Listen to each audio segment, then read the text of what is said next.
أعوذ بالله من الشيطان الرجيم.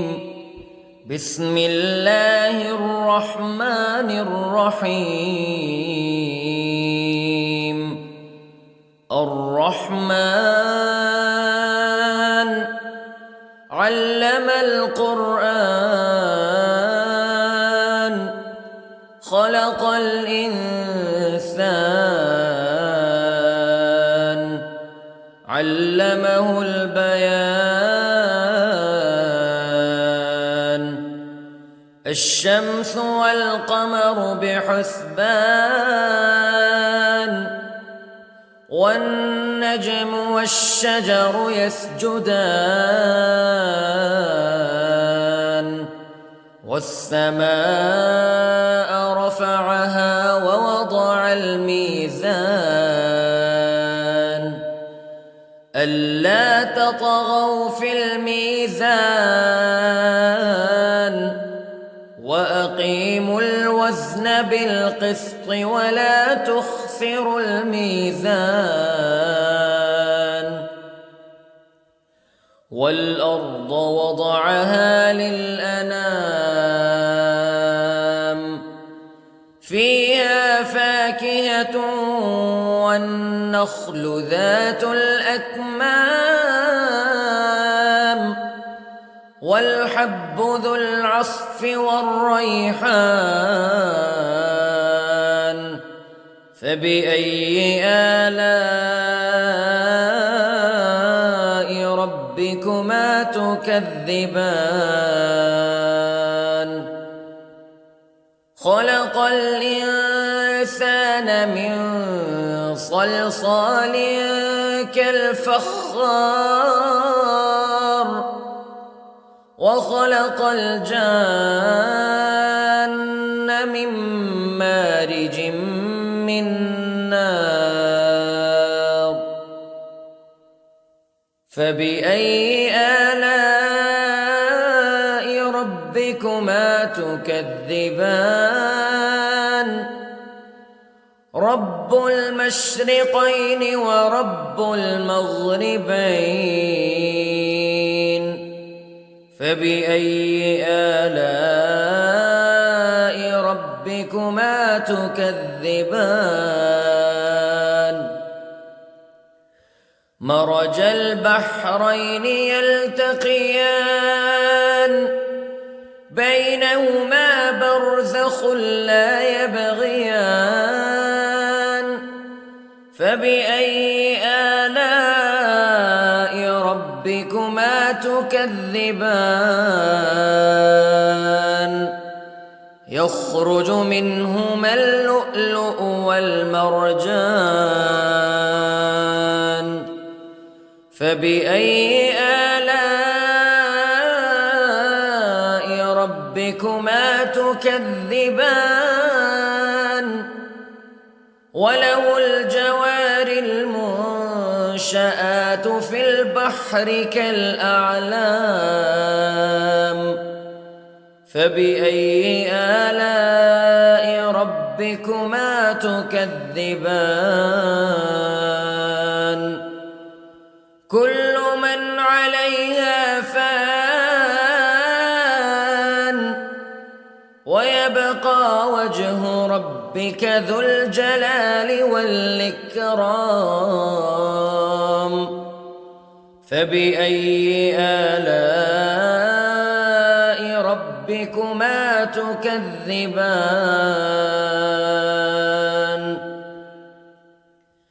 يسأله من في السماوات والأرض كل يوم هو في شأن فبأي آلاء ربكما تكذبان. سنفرغ لكم أيها الثقلان فبأي آلاء ربكما تكذبان.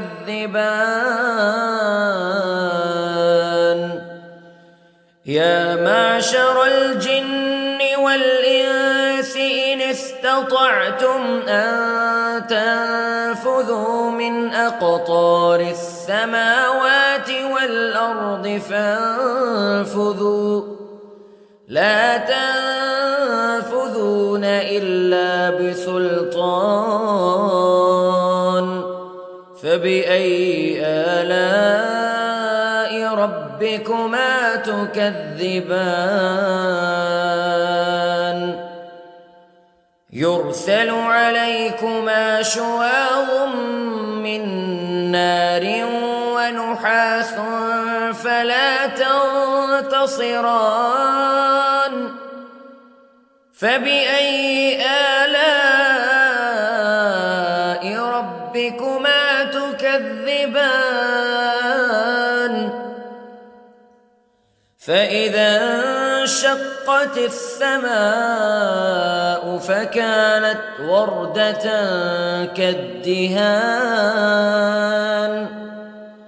فبأي آلاء ربكما تكذبان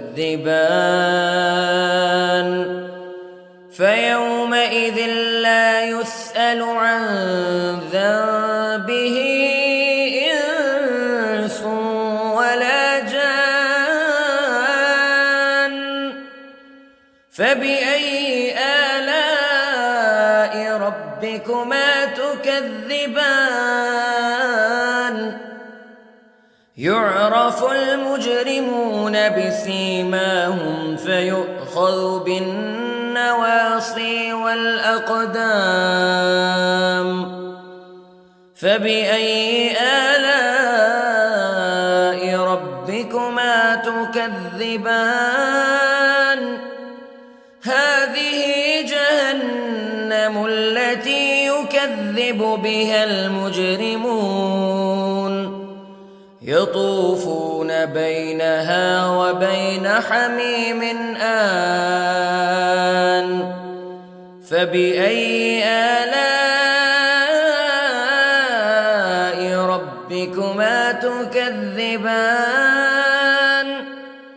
ولمن خاف مقام ربه جنتان فبأي آلاء ربكما تكذبان ذواتا أفنان فبأي آلاء ربكما تكذبان فيهما عينان تجريان فبأي آلاء ربكما تكذبان فيهما من كل فاكهة زوجان فبأي آلاء ربكما تكذبان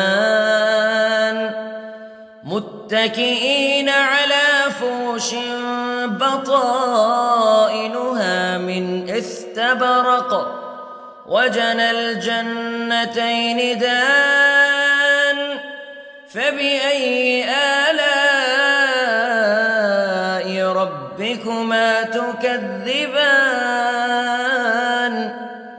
فيهن قاصرات الطرف لم يطمثهن إنس قبلهم ولا جان فبأي آلاء ربكما تكذبان كأنهن الياقوت والمرجان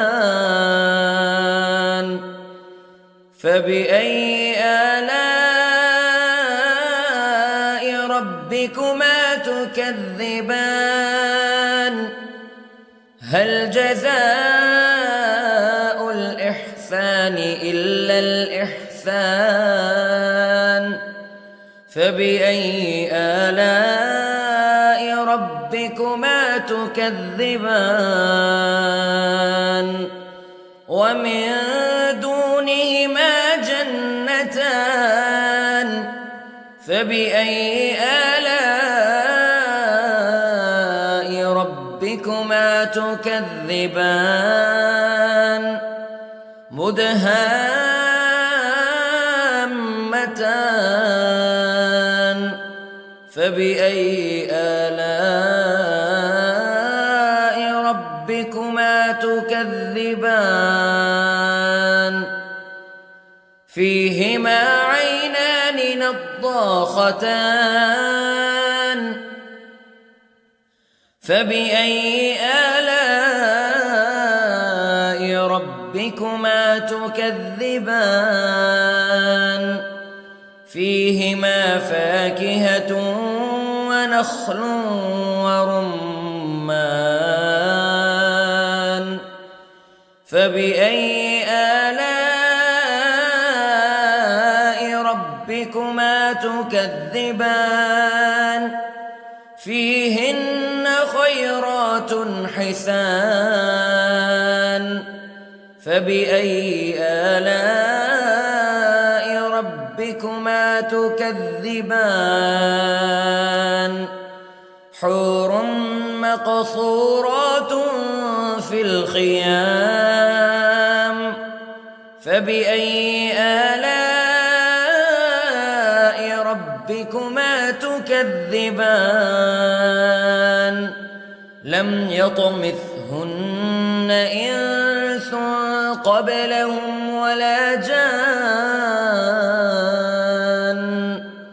فبأي آلاء ربكما تكذبان متكئين على رفرف خضر وعبقري حسان فبأي آلاء ربكما تكذبان